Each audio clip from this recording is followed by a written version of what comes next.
மத்தேயு நற்செய்தி அதிகாரம் 19. விண்ணரசின் வருகை, மனமுறிவு. இயேசு இவ்வாறு உரையாற்றி முடித்த பின்பு கலிலேயாவை விட்டு அகன்று யோர்தானுக்கு அப்பாலுள்ள யூதேய பகுதிகளுக்கு சென்றார். பெருந்திரளான மக்கள் அவரை பின்தொடர்ந்தனர். அவர்களை அவர் அங்கே குணமாக்கினார். பரிசேயர் அவரை அணுகி அவரை சோதிக்கும் நோக்குடன், ஒருவர் தம் மனைவியை எக்காரணத்தையாவது முன்னிட்டு விலக்கி விடுவது முறையா என்று கேட்டனர். அவர் மறுமொழியாக, படைப்பின் தொடக்கத்திலேயே கடவுள் ஆணும் பெண்ணுமாக அவர்களை படைத்தார் என்று நீங்கள் மறைநூலில் வாசித்ததில்லையா என்று கேட்டார்.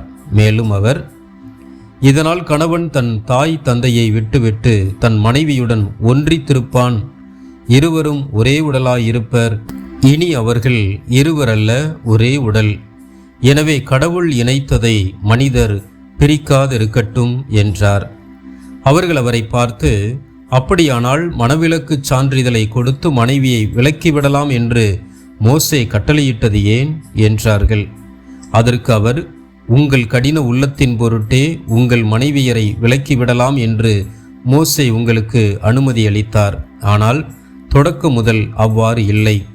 பரத்தமையில் ஈடுபட்டதற்காக அன்றி வேறு எக்காரணத்தையாவது முன்னிட்டு தன் மனைவியை விலக்கிவிட்டு வேறொரு பெண்ணை மணப்பவன் எவனும் விபச்சாரம் செய்கிறான் என நான் உங்களுக்கு சொல்கிறேன் என்றார். அவருடைய சீடர்கள் அவரை நோக்கி, கணவன் மனைவியர் உறவு நிலை இத்தகையது என்றால் திருமணம் செய்து கொள்ளாமல் இருப்பதே நல்லது என்றார்கள். அதற்கு அவர், அருள் கொடை பெற்றவர் அன்றி வேறு எவரும் இக்கூற்றை ஏற்றுக்கொள்ள முடியாது. சிலர் பிறவியிலேயே மன உறவு கொள்ள முடியாதவராய் இருக்கின்றனர். வேறு சிலர் மனிதரால் அந்நிலைக்கு ஆளாக்கப்படுகின்றனர். மற்றும் சிலர் விண்ணரசின் பொருட்டு அந்நிலைக்கு தம்மையே ஆளாக்கிக் கொள்கின்றனர். இதை ஏற்றுக்கொள்ளக்கூடியவர் ஏற்றுக்கொள்ளட்டும் என்றார். சிறு பிள்ளைகளுக்கு ஆசி வழங்குதல். சிறு பிள்ளைகள் மேல் இயேசு தம் கைகளை வைத்து வேண்டுதல் செய்யுமாறு அவர்களை சிலர் அவரிடம் கொண்டு வந்தனர். சீடரோ அவர்களை அதட்டினர். ஆனால் இயேசு, சிறு பிள்ளைகளை என்னிடம் வரவிடுங்கள், அவர்களை தடுக்காதீர்கள், ஏனெனில் விண்ணரசு இத்தகையோருக்கே உரியது என்றார். அவர்களை தொட்டு ஆசி வழங்கிய பின் அவர் அவ்விடத்தை விட்டு சென்றார். இயேசுவை பின்பற்ற விரும்பிய செல்வரான இளைஞர்.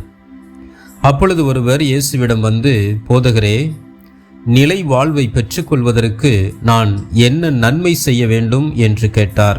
இயேசு அவரிடம், நன்மையை பற்றி என்னை ஏன் கேட்கிறீர்?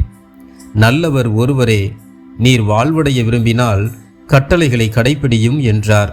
அவர், எவற்றை என்று கேட்டார். இயேசு, கொலை செய்யாதே, விபச்சாரம் செய்யாதே, களவு செய்யாதே, பொய்ச்சான்று சொல்லாதே, தாய் தந்தையை மதித்து நட, மேலும் உன்மீது நீ அன்பு கூர்வது போல் உனக்கு அடுத்திருப்பவர் மீதும் அன்பு கூர்வாயாக என்று கூறினார். அந்த இளைஞர் அவரிடம், இவை அனைத்தையும் நான் கடைப்பிடித்து வந்துள்ளேன், இன்னும் என்னிடம் குறைவுபடுவது என்ன என்று கேட்டார். அதற்கு இயேசு, நிறைவுள்ளவராக விரும்பினால் நீர் போய் உடைமைகளை விற்று ஏழைகளுக்கு கொடும், அப்பொழுது விண்ணகத்தில் நீர் செல்வராயிருப்பீர், பின்பு வந்து என்னை பின்பற்றும் என்றார். அவர் சொன்னதை கேட்ட அந்த இளைஞர் வருத்தத்தோடு சென்று விட்டார். ஏனெனில் அவருக்கு ஏராளமான சொத்து இருந்தது. இயேசு தம் சீடரிடம், செல்வர் விண்ணரசில் புகுவது கடினம் என நான் உங்களுக்கு உறுதியாக சொல்கிறேன். மீண்டும் உங்களுக்கு சொல்கிறேன், செல்வர் இறையாட்சிக்கு உட்படுவதை விட ஊசியின் காதில் ஒட்டகம் நுழைவது எளிது என்றார்.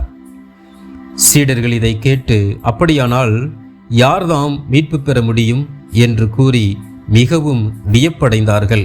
இயேசு அவர்களை கூர்ந்து நோக்கி, மனிதரால் இது இயலாது, ஆனால் கடவுளால் எல்லாம் இயலும் என்றார். அதன் பின்பு பேதுரு இயேசுவை பார்த்து, நாங்கள் எல்லாவற்றையும் விட்டுவிட்டு உம்மை பின்பற்றியவர்களாயிற்றே, எங்களுக்கு என்ன கிடைக்கும் என்று கேட்டார். அதற்கு இயேசு, புதுப்படைப்பின் நாளில் மானிட மகன் தமது மாட்சிமிகு அரியணையில் வீற்றிருப்பார். அப்போது என்னை பின்பற்றிய நீங்களும் இஸ்ரேல் மக்களின் 12 குலத்தவருக்கும் நடுவர்களாய் 12 அரியணீர்களில் வீற்றிருப்பீர்கள் என உறுதியாக உங்களுக்கு சொல்கிறேன். மேலும் என் பெயரின் பொருட்டு வீடுகளையோ சகோதரர்களையோ சகோதரிகளையோ தந்தையையோ தாயையோ பிள்ளைகளையோ நிலபுலன்களையோ விட்டுவிட்ட எவரும் 100 மடங்காக பெறுவர், நிலை வாழ்வையும் உரிமை பேராக அடைவர்.